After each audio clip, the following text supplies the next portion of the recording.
Hi, I'm Heather Boyd of Pillar IP. Today I've got Julie Ricard with me, who's a fellow alumnus from Algonquin College, certified as a sommelier in 2009, and my year was 2010. So Julie's going to walk us through a wine tasting for all the people out there who've never seen one before. Yeah, so we're just going to pretend that instead of being here in the living room, we're going to be out at the vineyard. So once we're sitting out on the vineyard patio, not in the snow weather, I'll bring everybody a bottle of wine. So there'll be a group sitting with us. So Heather, you're at the vineyard. I'm coming over with a bottle of wine. So what I'm bringing out then is Smokie Ridge. The Smokie Ridge Vineyard puts out a bottle called Soldier's Pride. And so this is the grape varietals grown, the cold climate grape varietals grown there. It's traditionally known as a full-bodied red. By European standards, probably a little bit lighter than your Amarones, things along that lines. Okay. But still big and bold in fruit. What are the grape varietals in that? They would be a blend of the cold climates. So Sabouravois, Saint Croix, we've got Frontenac as cold climates. In the white, Saint Pepin, we've got Louis Swanson, Frontenac Gris. So we've got Marquette is one of the newest grape varietals that are going to be coming to the scene. Has won competitions all over the place. Cold climate grapes that Julie's referring to are indigenous to Ontario and Quebec only. So with these guys, what we've got going on then, big red. So I love the Stelvins to a point. Sorry, would you say that again? Stelvin? Stelvins? I don't know how to pronounce it, but yeah. That's the non-wine swap That's right. thing. That's right. It just means a metal case. So in this case, top. it's a screw cap. Exactly. Yeah. So having it being a screw cap, we've got it then where it's no corkscrew needed, right? So that's tip. It's perfect. That's a perfect wine tip. It's perfect. When you're going to your cottage, when you're going to your cabins. When you're just going for a picnic. Yep, when you're hiking sitting in the mountains. That's right. At the bottom of the vineyard, enjoying, a farmer's lunch. What a great bottle to take. If you're going to those stored in your wine cellar, then you definitely are looking at a cork. Okay. Right? Because once this wine goes into the bottle with a screw top closure, it will not age ever again. Yeah. Okay. So you can keep it in your wine cellar. Just you don't need to. You don't need to lie it on its side at all. Because the reason you lie it on the side is to keep the cork wet, right. So it doesn't disintegrate. So yeah. So we all have those bottles that we just want to chug or drink now. Yeah.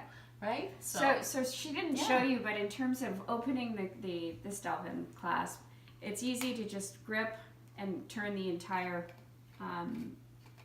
the whole clasp, and the cap comes off really easily. Absolutely. You can have metal. Some of them, heads up, some of them do look like they have the shrink. I can tell you the number of times that friends have tried to use a bottle opener to open a screw very much top. so. Yeah. And I've done it myself, and then realized this is not going anywhere. So when it does for sure. They are. Yes, it does. All right. So when we've got the wine bottle then, and we've got the glass, what we're looking for is just basically a pour it down the side of the glass. You're looking for anything that is going to likely float, any particles, any debris. Older wines, take a look, decant them. Right? So we want to make sure that anything in there should be just wine, not any extras. Go ahead. Sorry, the wine that you're holding right now, typically they don't, from the northern region or the Eastern Ontario vintners. Yeah, Eastern Ontario wine producers. Wine producers. No worries. At some point I'll remember this. That's all good. They're not typically lay down bottles, right? Very much lay down bottles. Oh, they are? Absolutely. So there's lots of tannins, there's lots of lots of structure in those wines. They're known majority of the time, majority of the grape varieties. Well, yes, I guess I could. Considering that was yours. TGIF. See, what I would usually do out at the vineyard is I would pour yours first, and then I'll pour mine. All right. Wait, you got more. Well, you've got the whole bottle. My wine tip is to count your pour in your head so that you could put the exact same amount of wine in the glass, so you don't get people like me going, hey, she's got more than me. And that's right. So I always, Heather, how do you do it? What do you do? Well, if I'm running a tasting, Yeah. then I always want to make sure that we've got some kind of white surface behind it so people can get a really good look at the color. Here it's not a great, I mean, we could put it up against the Yeah, absolutely. Just to see the backdrop there. mantle there, and you can see how, what is it, opaque it is? Yeah, very much. And you look Can't at the see color. through it very much at all. That's right. It has a little bit, I mean, it's hard to tell from here, but there's a little bit of a rusting on that. What year Yeah. is that? So they've got it now as a 2015. Wow, 2015, and it looks that aged already. That's fantastic. The grape varietal itself comes out as that color. So tell us a little bit about what the color designates in a wine. Yeah, so to some people, they feel that the color will designate either the age of the wine, the type of grape varietals, because if you have a grape varietal that has a very thick skin, you're going to get a lot of extraction during the fermentation process. So there's going to be a lot of color coming out of that. If you've got a thin-skinned grape, then you're pretty much looking at a wine that is a little bit lighter in color because And there's has not some as much translucency extraction. too. Yeah, Right, so yeah. Pinot Noir is often a good Yeah. comparison to a wine like this. So when we're talking about age, the closer to purple that the wine is, then it's more likely to be a younger wine versus going towards the orange coloring. brickish and that's coloring, the brickish absolutely. coloring depicts more of an aged wine. So I was just noticing the way you were holding your glass, and I don't know, when I'm looking at it, I always hold a step here. But there's no right or wrong way of holding a glass, just to be clear. Typically, sommeliers tell you never to hold the bowl of that.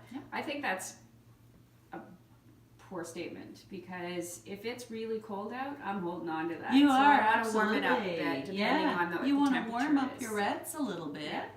Room temperature, our traditional room temperature now. It's too cold. I mean, my land, we have rooms at 2022. Yeah. Traditional room temperature, cellar temperature was about 17. And, you know, we're talking about medieval times. So, yeah, basement temperature kind of thing. Okay, so now we're going to talk a little bit about what to look for in a wine before you actually taste it, so that you can, you know, impress your friends about all your wine knowledge. So what are we looking for other than we've looked at the color? Yeah, so we would look again for the floaties. Total non-wine glasses off of that. geek term. We're looking for anything. We want clarity in there. So the floaties sometimes depict a poor bottle opening, right? Sometimes you can take a look at the cork. So if you've got some kind of cork or something in there that you think is cork, you can take a look at the cork, and the cork will tell you, has the wine been laid down? Yeah. So if you've got bits of cork in there, then is the wine older than somebody realizes? Is the cork starting to let go? Is there crystals on the cork? So is the cork completely dry? And it's become brittle and dry, which means basically the wine has been stood up in somebody's cupboard And there's for a long period of chance time. of some oxidation. Absolutely. Right. Yeah. So with a Stelvin clasp, you shouldn't have any floaties in there. And if Shouldn't there are have anything floaties, in there. that's it. Is there Take a it back. problem? Yeah, I would say put a lid on it.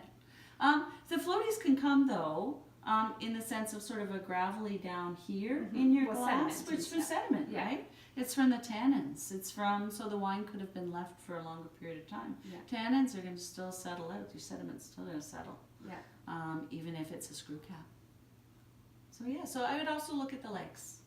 So I've got, when I spin my glass. So this is my favorite Yeah. part of wine tasting. It really separates the colloquialism, the men from the Yep. boys here, which is such a silly. The professionals from the amateurs, and you will see very quickly how much of an amateur I am about this. But Yeah. so again, I would normally hold it here to spin it. Yeah. But is there any magic to the spin? Not at all. I mean, the only tip I would give for that is to always smell first before you spin it. That's right. You Because want the there first are, nose. absolutely. you So want that's something my wine first. tasting tip number 2 is you want first nose and then second nose before you taste. So that's what we were always trying. I also for whiskey tasting I do first nostril, second nostril, but that's Yeah, that Two together, serious. you're done. Yeah. Right. Okay. So before, you can do a gradual swirl on it as long as it doesn't. Definitely. Before the first. Yeah, Yeah. it's just to make sure, absolutely. So I take a look just on the sides, just like you're doing Yeah. it, Heather, there. Very much so. I already spun mine. So yeah. So why do you want to smell it before you swirl? Sometimes you can get awful odors. So a few years back we had cork taint, which was a classic wet newspaper. You're in somebody's dark, damp basement and Wet dog. it smells, Yeah. You can get nail polish. You can get Wet cooked cardboard. fruit. You can get things that you think this wine should definitely not be there. Then, But the average person wouldn't know. So I think about it's- what it would smell like. So Yeah. I think the wet dog thing. If you've ever smelled a wet dog, if and you the had damp that, basement. yeah, and the damp basement. So Absolutely, those are the those two. things. That's that musty smell that you get. If you ever smell that in a wine, take it back. If you're from Ontario, take it back to the LCBO. They ask no questions. They just take it back. So They'll do it for you. yeah. They do prefer though that the wine is still in the bottle, right? So there's a good tip. As long right as there's there. some You still in know, the you bottle, gotta- they're yeah, like- they're okay. But Yeah. so anyway, so once you smelled it, it smells great. Then I would usually spin it, and I love the size of this glass because you could spin it easily. These glasses are definitely meant to be filled only to a little ways up. Yeah. So that we can on a really good Saturday night after I've had a long week. It's usually a bottle per glass, right? And you got it. It's all good. So these are true red wine glasses. They're a Mhm. Rydell glass, just so you know. Love it. Now, Rydell makes so many different varietals of wine glasses that even different grape varietals have a different shaped glass. Mhm. And sometimes the shape of the glass really imparts different aromas from the wine. So Yeah, and the edge of the glass is super important Yeah. as well. not too thick. Yeah, because it'll these glasses, these scientifically designed glasses, are meant to put the wine exactly in your mouth where they want it to go. Yeah.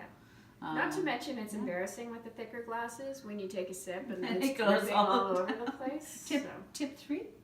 We'll say Sure. tip 3. Tip 3? Yeah, we're gonna do it as a thin-edged glass. Pick a thin edge No glass. dribbling. Yeah. Right. All right. So when we take a nose on these glasses are fantastic because they do funnel up the Yeah. aromas. Let's go back to the legs. Sure. Sorry, just very quickly. When you're doing the swirl on the glass or swirling your wine in the glass, what you are looking for here is to see whether there's any drip down the inside of the wine. It drips down the inside of the glass, and that gives you an indication of, in some cases, the alcohol content of the wine. It tells you how viscous the wine is. It can also tell you how long the wine has been in oak. Okay. There's a belief out there that if a wine is longer in an oak barrel, there will be more stickiness against the side of the glass. There'll be Okay. more clinging Yeah, to that it. would make sense. Yeah, so you won't see as much of the angel's tears or the legs of the wine. I'm sorry. Angel's tears? Angel's tears. What's that? Yeah, so it's just down the sides. Oh, that's what you call them? Yeah, Oh, we just call them legs. that's it. So, as I say, just looking up the skirt, right? Yeah. But I mean, I'm using terms for Very much. whiskey. yeah. It's always the legs of the... And wine is exactly the same way. Yeah. Yeah. Except whiskey's always a girl. Yes, looking up her skirt. Yes. But wine is a little bit different, I think. Well, that's good. Okay, All so right, now we're aromas? smelling. Oh, Yeah. this is my first time with this Soldier's Pride. I love the name. Oh my God. There's a huge history with this wine.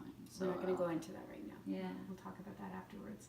Or you can look up the wine and get the history on it. Sure, I'm sure he's yeah. got it, right? Smokie's got it on his website? Absolutely. Okay. Okay, so it's called Smokie. It's from Smokie Ridge Vineyard, and it's called Soldier's Pride. So the aromas on that, I'm not familiar at all with any of the Ontario Indigenous varietals. So, Yep, perfect. so I'm letting you lead me entirely through this. So, All right, so Okay. the aromas I usually get blackberries, black fruit. In some cases I'll get cherries. So it's as bizarre as the day is long when you sit back and start to describe wine. Okay, but if is we're not so going to be personal, a snob right? about it. Exactly. That's it. Because I remember someone telling me once that, oh, it smells like mahogany with a whiff of Yes. cigar smoke. I'm like, what? And I'm very certain, that these kind of go, forget about that. Yeah. Okay, we're just not going to do that. So when you're smelling it, Yeah.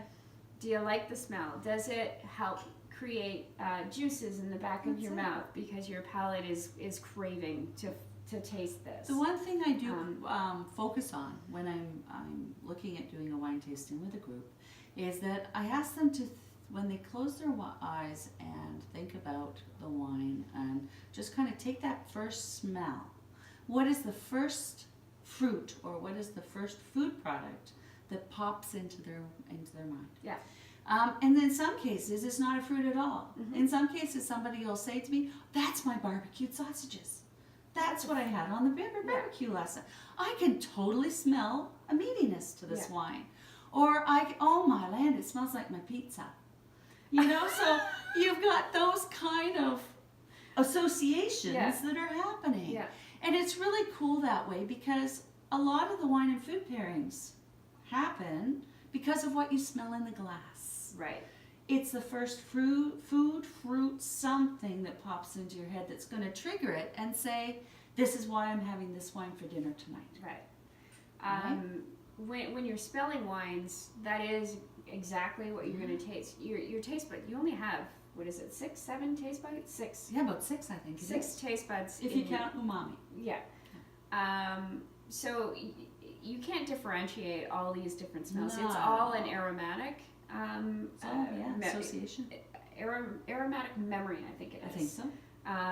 So my idea, I'll never forget a wine tasting that we went to, and I was with a whole bunch of international trademark attorneys, and we were down in Prince Edward County, and we went to Wapoose Winery. Nice place. And we had their Cabernet Franc. Right. And my British associate put it to his nose, and he declared that it was smoked haddock. It smelled nothing like smoked haddock, but I can tell you to this day, when I smell that wine, I think of smoked haddock. So what you tell me is in here as well. Yeah, that's it. I'm going to try to smell that. Yep. Because that's what our brains do. Very much. So I get the dark fruits in here, but I also get, there is a meatiness to that. Yeah. I get a lot of smoke in the sense of like smoked meat. Yeah, smoked meat, like a little bit of light tobacco or pipe tobacco. So it kind of reminds me of my dad alone many years ago, way back. He used to smoke a pipe, and there's other people that have smoked pipe cigars when they're, out at the vineyards, whatever it is. But pipe tobacco was one of those that stuck with me, and so that's what I'm getting in this, that kind of smokiness. Okay, now we have to drink it. Cause have we been long enough? We've been long enough.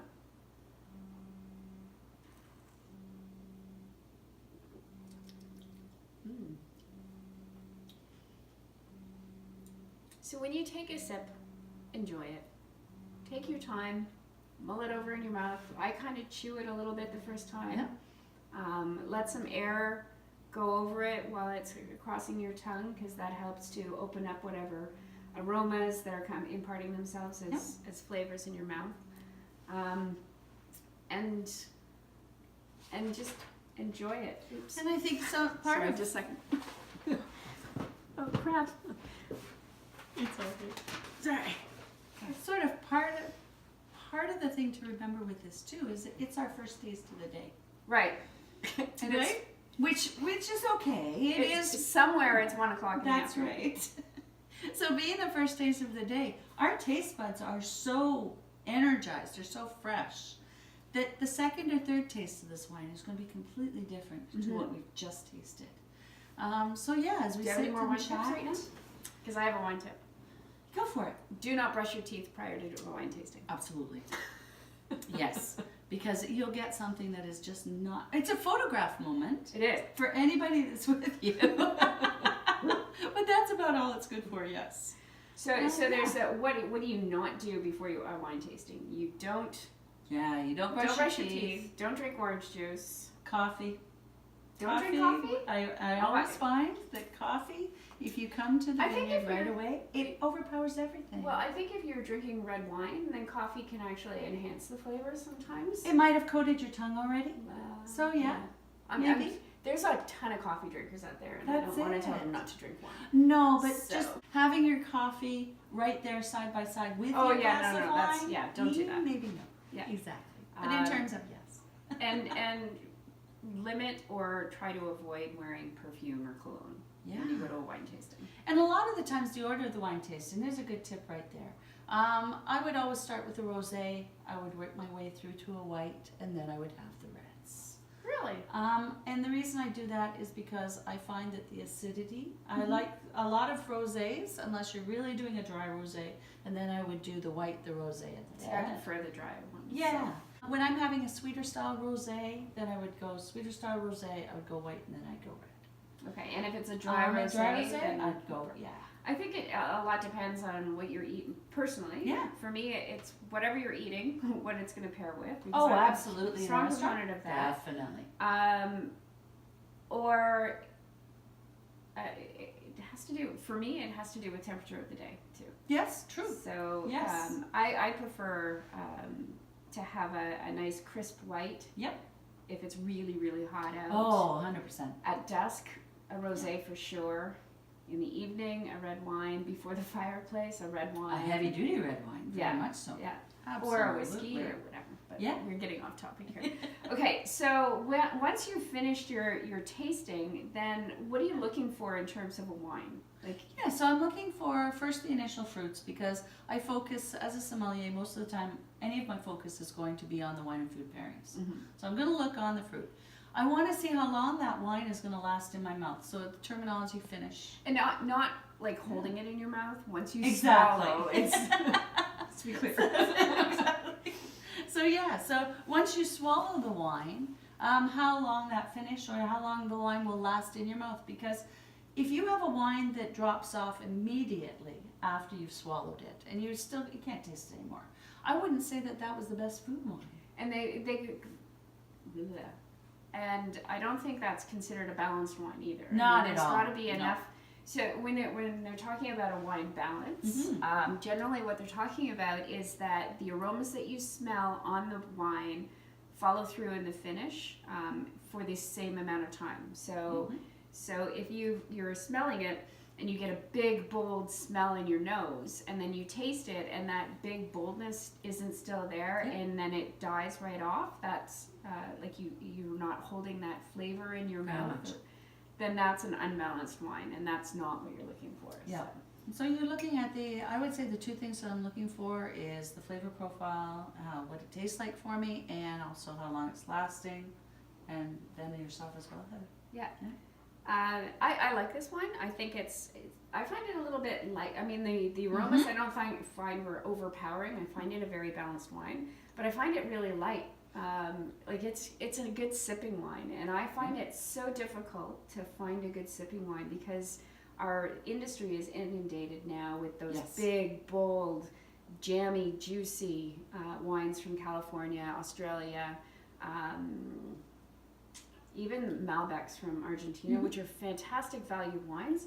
They're so in your face. Yep. And I prefer the more subtler wines that you're pairing with foods and Yeah, stuff. this one here, you can do it with anything barbecue. Yep.